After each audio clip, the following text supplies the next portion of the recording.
कहें कि neighbourhood first के कारण हम टेररिज्म को साइड में रखें और पाकिस्तान के साथ कोऑपरेशन बढ़ाते जाएं, ये ना तो देश की सेंटिमेंट है ना मोदी गवर्नमेंट की सोच है। अब पाकिस्तान का तो आप छोड़ ही दीजिए, क्योंकि वहाँ ना था चीन के बारे में। देखिए, राहुल गांधी जी जो है बहुत सारी चीज़ें कहती हैं और मैं मानता हूँ राजनीति में लोग कहते हैं। अब उन्होंने ये भी कहा कि देखिए वो बंगोंग सो में पुल बना है। अब पुल बना है तो वो ऐसी जगह बना है जो चीन ने 1962 में कब्जा किया था। अब रशिया और किसी और देश, चाइना हो या कोई और देश हो, अब उनके रिश्ते और नज़दीकी होंगे या दूर के होंगे, वो खुद तय करें। जो जिस तरीके से आपने ये प्रश्न पूछा कि ज़मीन का है या नहीं है, वो इशू नहीं है, इशू फॉरवर्ड डिप्लॉयमेंट का है कि दोनों लोग बहुत एक दूसरे के बहुत नज़दीक फॉरवर्ड डिप्लॉयमेंट कर रहे हैं और उसके कारण ये तनाव माने कहीं हिंसा की तरफ जा सकता है, जैसे आपने गलवान में देखा था। क्योंकि पीओके में जो है हमारा स्टैंड बहुत क्लियर है और हम ये खाली सरकार का स्टैंड नहीं है, पूरे देश का स्टैंड है, पार्लियामेंट का स्टैंड। तो उसमें माने पार्लियामेंट का स्टैंड है तो उसमें कोई चेंज करने की माने पॉसिबिलिटी है ही नहीं। हाल ये है कि आपने 9 साल का रिपोर्ट कार्ड बताया, लेकिन राहुल गांधी हाल ही में ब्रिटेन गए, अमेरिका गए, वो कह रहे हैं भारत में सारी लोकतांत्रिक संस्थाएं नष्ट हो रही हैं, भारत में क्या क्या लोकतंत्र नष्ट हो रहा है। तो इससे विदेश मंत्रालय को विदेशों में समझाने में चुनौती बढ़ गई है या आपको लगता है राहुल गांधी को वहाँ कोई सीरियस नहीं लेता? नहीं है तो ये ऐसा परिवर्तन तो आना नहीं चाहिए ना। हर चुनाव का रिजल्ट एक ही होना चाहिए। वैसे 24 का चुनाव रिजल्ट तो वही होगा, हमें पता है। हाँ, पर अगर आप देखें जो ये पूरा नैरेटिव जो है, ये हमारे यहाँ एक देश में नैरेटिव बना है और जब ये नैरेटिव देश में नहीं चलता या कम चलता है तो इसको बाहर ले जा, और उनकी अपेक्षा है कि बाहर का सपोर्ट जो है वो देश में चलेगा। मुझे लगता है कि यहाँ आम नागरिक जो है, जो देखिए हमारे यहाँ जितने भी आप बीच में, हमारे यहाँ डेमोक्रेसी है, आपका कुछ भी होगा, मेरा कुछ भी होगा, आपकी पॉलिटिक्स कुछ होगी, हमारी कुछ होगी। हमें देश में जो करें मुझे इसमें कोई इतराज़ नहीं, पर मुझे नहीं लगता कि बाहर जाके देश की पॉलिटिक्स को बाहर ले जाना देश के हित में, और मुझे नहीं लगता कि उनकी क्रेडिबिलिटी उसके कारण बनी। जो सवाल था वो राहुल गांधी वाला, देखिए उनकी आदत है कि वो जब बाहर जाते हैं कि वो देश की आलोचना करते हैं, हमारी राजनीति के बारे में टिप्पणी करते हैं। पर जो आपका प्रश्न है कि दूसरों पे इसका क्या असर पड़ता है, अब दुनिया हमें देख रही है और दुनिया क्या देख रही? दुनिया देख रही है कि इस देश में चुनाव होते हैं, चुनाव में कभी एक पार्टी जीतती है, कभी दूसरी पार्टी जीतती है। तो अगर देश में डेमोक्रेसी नहीं सर, मेरा सवाल ये है कि रूस यूक्रेन युद्ध में इंडिया का स्टैंड और आपके जो स्टेटमेंट हैं वो बहुत सारे जो दूसरे देश हैं उनके डिप्लोमेट्स ने भी काफ़ी सराहा, उन लोगों ने भी काफ़ी अप्रिशिएट किया कि आपने जिस तरह से स्टैंड लिया, चाहे वो यूरोपियन प्लेटफॉर्म पर भी। लेकिन सबसे बड़ी चिंता ये है कि इस युद्ध की वजह से चाइना का बहुत ज़्यादा रूस के साथ रिलेशन स्ट्रांग हो गया है। कल ही उसके आर्मर्ड व्हीकल रूस में दिखाई दिए हैं, इससे पहले ड्रोन वगैरह आ रहे थे, इकोनॉमी में काफ़ी इन्वॉल्वमेंट हो गई है। तो वैसे स्थिति में आपको नहीं लगता है कि कल के दिन में भारत और रूस का रिलेशन पर प्रभाव पड़ेगा, खास करके तब जब हम क्वाड में भी उतना ही एक्टिव हैं? तो कैसे इसको आप न्यूट्रलाइज करेंगे? पर जो पहला सवाल जो था यूक्रेन के बारे में, जो सवाल जो था, देखिए जो यूक्रेन में जो युद्ध जो चल रहा है उसके अलग अलग जो दुनिया उसका असर जो दुनिया पर है, ये अलग अलग रीजन्स में, अलग अलग देशों में उसका अपना प्रभाव होता है। अब रशिया और किसी और देश, चाइना हो या कोई और देश हो, अब उनके रिश्ते और नज़दीकी होंगे या दूर के होंगे, वो खुद तय करेंगे। हमारा रिश्ता जो रशिया के साथ अगर आप देखें 1955 के बाद जब क्रुश्चेव और बुल्गेरियन आए थे यहाँ, जब वीटो पहली बार उन्होंने यूनाइटेड नेशंस में भारत का समर्थन किया था, उस टाइम हमारे रिश्ते जो हैं वो बहुत ही स्टेडी रहे। और इस दौरान दुनिया में बहुत बड़े परिवर्तन आए, माने सोवियत संघ टूट चुका था, कोल्ड वॉर आया, कोल्ड वॉर गया, यूनिपोलर आया, वो भी गया। यूरोप यूनिफाई हुआ। और आपस में अगर देखें रशिया चाइना के रिलेशन, रशिया यूएस के, रशिया यूरोप के, इन सब संबंधों में माने कहीं अप और डाउन होता रहा। हमारे संबंध जो हैं बहुत ही स्टडी रहे हैं और इसके कारण है क्योंकि एक दोनों देशों में एक तो लीडरशिप इसकी जो महत्व को समझती है, पब्लिक सेंटिमेंट भी साथ देती है। हम दोनों के यहाँ ये समझ है कि हम दोनों बड़े यूरेशियन देश हैं, पूरा यूरेशिया की स्टेबिलिटी एक किस्म से हम पे निर्भर है, हमारे रिश्तों पे निर्भर है। तो जो आप कह रहे हैं, हाँ ऐसी एनालिसिस मैं पढ़ता रहता हूँ, पर आप हकीकत देखें ना कि हमने पिछले साल में भी ऐसा कुछ रिश्तों को ऐसा कुछ होने नहीं दिया जिसके कारण कुछ प्रश्न चिन्ह उठे हमारे बारे में। तो ये मेरा उत्तर है आपके लिए कि आपने 2014 के अंदर इस चीज़ के साथ शुरुआत की कि पड़ोसियों को साथ लिया जाए, नेबरहुड फर्स्ट की पॉलिसी के साथ। भारत की नेबरहुड के अंदर चाइना और पाकिस्तान दो नेबर्स के साथ में रिलेशन डिफिकल्ट रही है। आप नेबरहुड पॉलिसी के लिए किन को फॉल्ट लाइन मानते हैं और कहां पर आपको लगता है कि जो आपके एरियाज ऑफ चैलेंज हैं जिसके ऊपर आप काम करना चाहेंगे? नेबरहुड फर्स्ट जो आप पूछ रहे थे, जो रिपोर्ट कार्ड मैंने आप लोगों के सामने प्रस्तुत किया है उसमें सबसे ज़्यादा अगर आप देखें, सबसे हमारी प्रगति भी नेबरहुड में हुई है, हमारी चुनौतियां भी नेबरहुड में, तो दोनों है साथ साथ कि बाकी नेबर्स के साथ नेपाल, बांग्लादेश, मालदीव, श्रीलंका, भूटान, इवन म्यांमार, आप देखें political relations are strong, regional connectivity, माने एक किस्म से एक रीजनल, एक पहली बार यहाँ एक रीजनल इकोनॉमी बन रही, क्योंकि जब एक देश से दूसरे देश पेट्रोल जाता है, बिजली जाती है, सड़कें जाती हैं, रेलगाड़ियाँ जाती हैं, आज जो है हम बांग्लादेश के बंदरगाहों की उपयोग कर सकते हैं, जो एक बहुत नई बात। तो एक लेवल पे मैं कहूँगा प्रोग्रेस रिपोर्ट में बहुत सफलता मैं आपको दिखा सकता हूँ।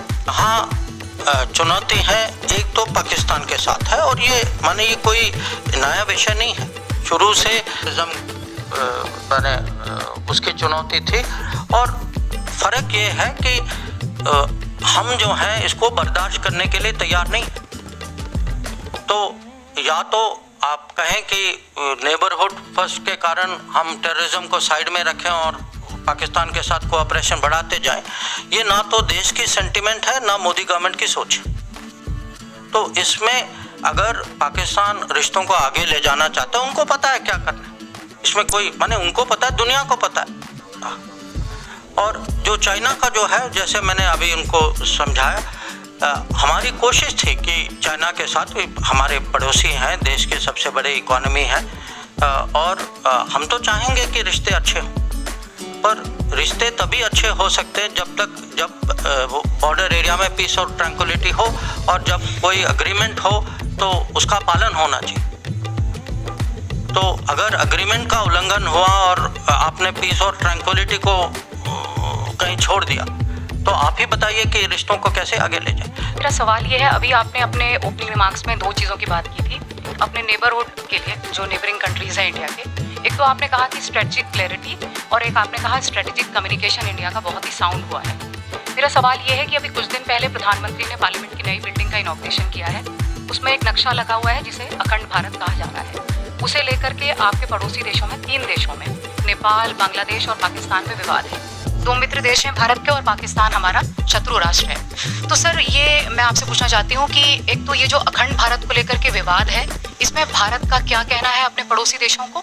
और जैसे कि कल नेपाल के प्रधानमंत्री ने वहाँ की पार्लियामेंट में ये कहा है कि मैंने ये मुद्दा अपनी भारत यात्रा के दौरान उठाया था, जिसके जवाब में मुझे भारतीय पक्ष ने ये कहा है कि ये राजनीतिक नक्शा नहीं है, ये सांस्कृतिक नक्शा है। तो ये जवाब आपका केवल अपने मित्र राष्ट्रों के लिए है, जैसे नेपाल और बांग्लादेश, क्योंकि इसमें पीओके का भी हिस्सा है, और पीओके को लेकर के भारत का जो स्टैंड है वो बहुत ही अलग स्टैंड रहा है। हम हमेशा ही ये कहते रहे हैं कि पीओके अवैध कब्जा है पाकिस्तान का, और भारत उसको अधिकार क्षेत्र में कभी भी लेगा। तो ये जो आपका जो, एक तो ये क्लैरिटी करें कि जवाब आपका यही है कि राजनीतिक है, और पीओके को लेकर, पाकिस्तान को लेकर क्या संदेश है? जो नए संसद में जो नक्शा जो दिखाया गया, मेरे ख्याल से हमारे प्रवक्ता जो हैं इस पे टिप्पणी कर चुके हैं, मैं करेक्ट? हाँ, कि उन्होंने कहा कि ये अगर आप उसी के नीचे वो कुछ साइन बोर्ड जैसा कुछ लगा हुआ है, उसमें लिखा है कि ये आई think you can read my recollection, ये कुछ अशोकन एम्पायर का डिस्क्रिप्शन। तो ये एक ऐतिहासिक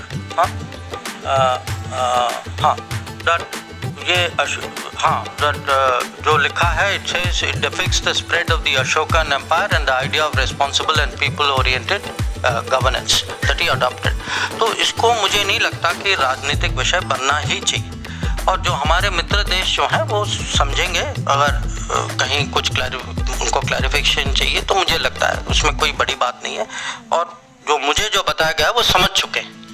अब पाकिस्तान का तो आप छोड़ ही दीजिए, क्योंकि वहाँ ना समझने की आशा है ना हमारे यहाँ।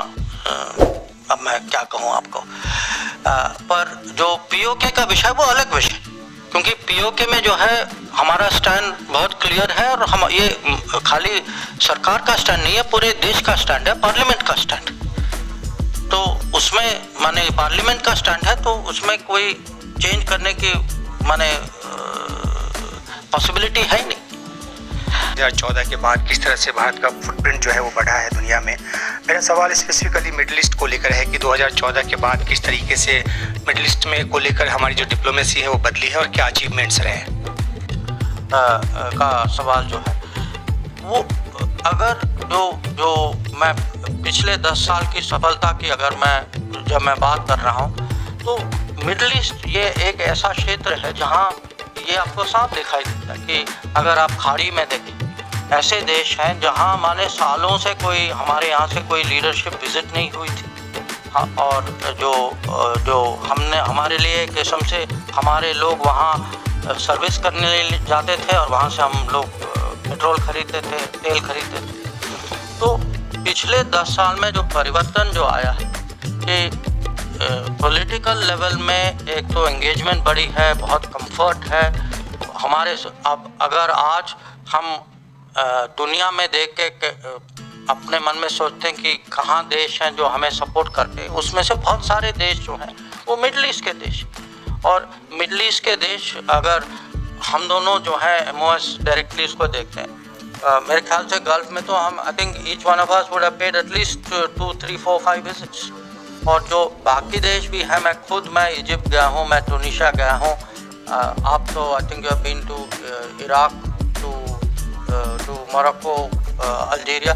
तो एंगेजमेंट उनके साथ बढ़ा है, राजनीतिक परिप्रेक्ष्य से हमारे रिश्ते जो हैं और नज़दीक आए हैं।